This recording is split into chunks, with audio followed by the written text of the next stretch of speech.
Hello दोस्तों, पिछले video में हमने पढ़ लिया था कि कैसे जो है ऑब्जेक्ट को क्लासिफाई करते हैं।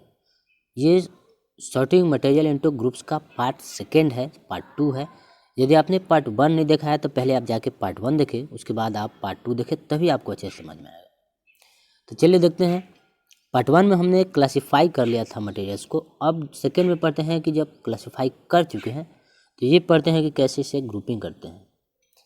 प्लेसिंग और sorting of similar thing together is called grouping.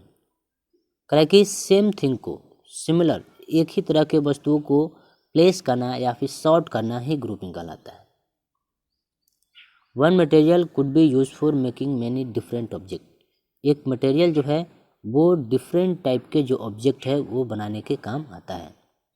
Watt decide which material should be use for making any given object. यहाँ पे जो सवाल आता है कि जो है क्या है वो चीज़ डिसाइड होता है जिससे कि कोई ऑब्जेक्ट हम बनाएंगे, किसी मटेरियल से कोई ऑब्जेक्ट बनाएंगे, क्या चीज़ डिसाइड करेगा। Would it not be silly if we were to make a tumbler out of cloth. करेगी एक बहुत ही मूर्खतापूर्ण होगा, ये बहुत ही सिल्ली होगा कि अगर हमें एक टम्बलर बनानी है और हम उसे क्लॉथ से बना दें। We need for a tumbler is glass, plastic, metal or other such material that will hold water.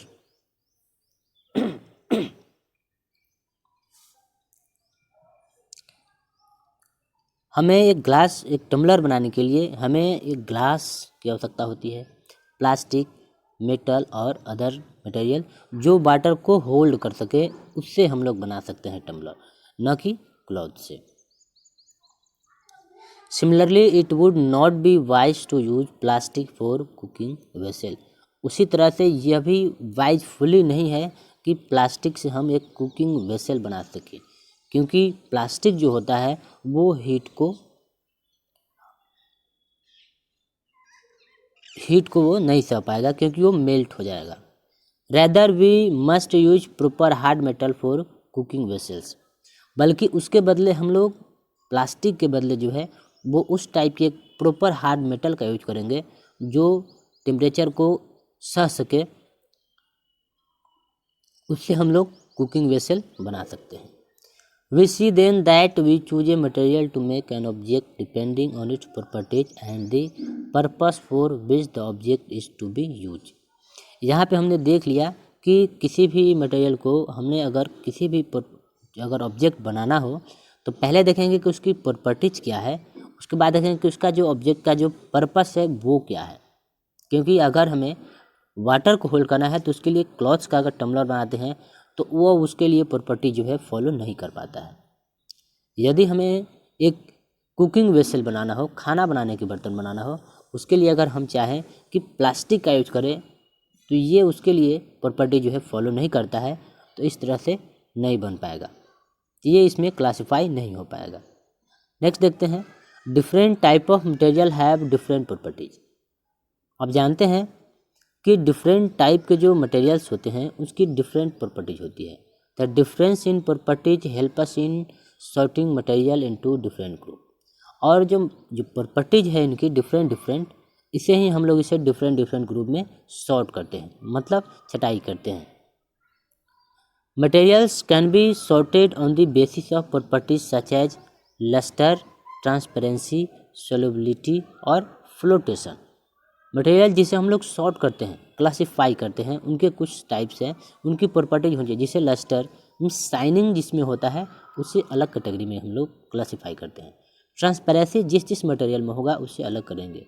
Solubility जो होगा उसको हम लोग अलग करेंगे, और इसमें फ्लोटेशन होगा उसे अलग कैटेगरी में हम लोग क्लासिफाई करते हैं। आते हैं इसे एक एक करके पढ़ते हैं।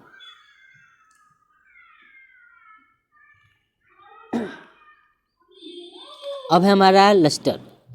Lustre is the ability of some material to shine based on whether or not they have lustre material can be classify as follow. Lustre means होता है शाइनिंग करना, चमकना। करे कि मटेरियल जिसमें शाइन होता है, जिसमें लस्टर होता है और जिसमें नहीं होता है, उस बेस पे भी हम लोग इसे कैटेगराइज कर सकते हैं, क्लासिफाई कर सकते हैं। यहाँ पे क्लासिफाई किया गया है मटेरियल दैट हैव लस्टर, वैसे मटेरियल जिसमें कि शाइनिंग होता है, such as gold, silver, copper and iron are examples of material that have lustre. करें कि इन सभी मटेरियल में गोल्ड में, सिल्वर में, कॉपर में और आयरन में लस्टर होता है। मटेरियल दैट लैक लस्टर, वैसे मटेरियल जिनमें कि लस्टर नहीं होता है, मतलब शाइनिंग नहीं होता है, paper, cardboard, wood and rubber are example of material that lack lustre. करें कि ये सब जो मटेरियल है इसमें लस्टर्स की कमी होती है, अर्थात इसमें शाइनिंग नहीं होता है। अब आता है हमारे यहाँ पे रफनेस। हम लोग रफनेस के बेस पे भी क्लासिफाई कर सकते हैं। Based on the roughness of their surface material can be classify as rough और स्मूथ। रफनेस के बेस पे कैसे करेंगे, तो या तो कोई ऑब्जेक्ट रफ होगा या फिर कोई स्मूथ होगा। यहाँ पे दिया है रफ जो है bark of a tree, road, bricks are example of rough surface. यदि हमें रफ सरफेस के अकॉर्डिंग इसे क्लासिफाई करना हो तो जो ट्री का बार्क है वो, रोड, ब्रिक्स, इस बेस पे हम लोग इसे रफ सरफेस की कैटेगरी में डाल सकते हैं। अब आता है स्मूथ सरफेस। स्मूथ सरफेस है flowers, petals, surface of mirror and baby skin example of smooth surface. इसे हम लोग स्मूथ सरफेस के बेस पे क्लासिफाई कर सकते हैं। अब आता है नेक्स्ट जो हमारा टॉपिक है वो है hardness. Based on their hardness material can be classified as hard और soft.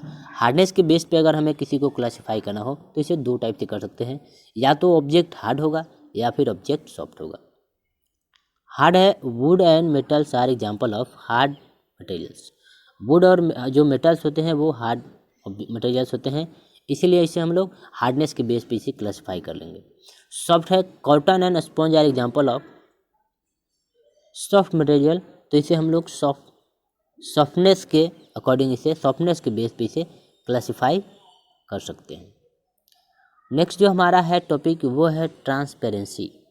Based on the amount of light that can pass through them material can be classify as transparent, translucent and opaque object. वैसे material जिसमें कि light जो है, light की amount है जो वो जिसमें पास हो जाता है, उस बेस पे भी हम लोग ट्रांसपेरेंसी के बेस पे भी इसे क्लासिफाई कर सकते हैं कि कौन सी ऑब्जेक्ट ट्रांसपेरेंट है, कौन सी ऑब्जेक्ट ट्रांसलूसेंट है और कौन सी ऑब्जेक्ट जो है ओपेक है। यहाँ पर आप देख रहे होंगे ये जो पिक्चर है हमारा वो बिल्कुल नहीं पेन का हिस्सा पार्ट नहीं दिख रहा है, इसका मतलब ये वुड है, यहाँ पे वुड से कवर किया गया है, मतलब ये जो है ओपेक ऑब्जेक्ट है। यहाँ पे आप देख सकते हैं कि ये जो हिस्सा है, ये जो पार्ट है, यहाँ पे थोड़ा थोड़ा दिख रहा है, बिल्कुल पार्शली यहाँ पे विजिबल है। और ये यहाँ पे लिखा है कि ऑयल पेपर है। ऑयल पेपर है इसका मतलब है कि इसमें तेल लगा हुआ है इसके कागज़ में, और इसमें हमें थोड़ा थोड़ा दिख रहा है, ये इसका मतलब है कि ये ट्रांसलूसेंट है। आप देख सकते हैं कि यहाँ पे जो ये पार्ट जो है पेन का वो बिल्कुल विजिबल है, क्लियरली देख सकते हैं। इसका मतलब है कि ये प्लेन ग्लास है और इसे हम लोग ट्रांसपेरेंट बोलते हैं।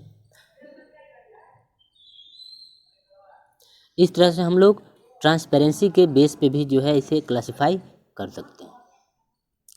दोस्तों ये हमारा पार्ट 2 का यहीं तक ख़त्म होता है। यदि आपको वीडियो पसंद आती है तो आप मेरे चैनल को सब्सक्राइब कर दें और अपने दोस्तों के साथ शेयर कर दें। दोस्तों शेयर करने से पहले आप पहले पूरी वीडियो को ध्यान से देखें, उसके बाद शेयर करें। Thanks for watching.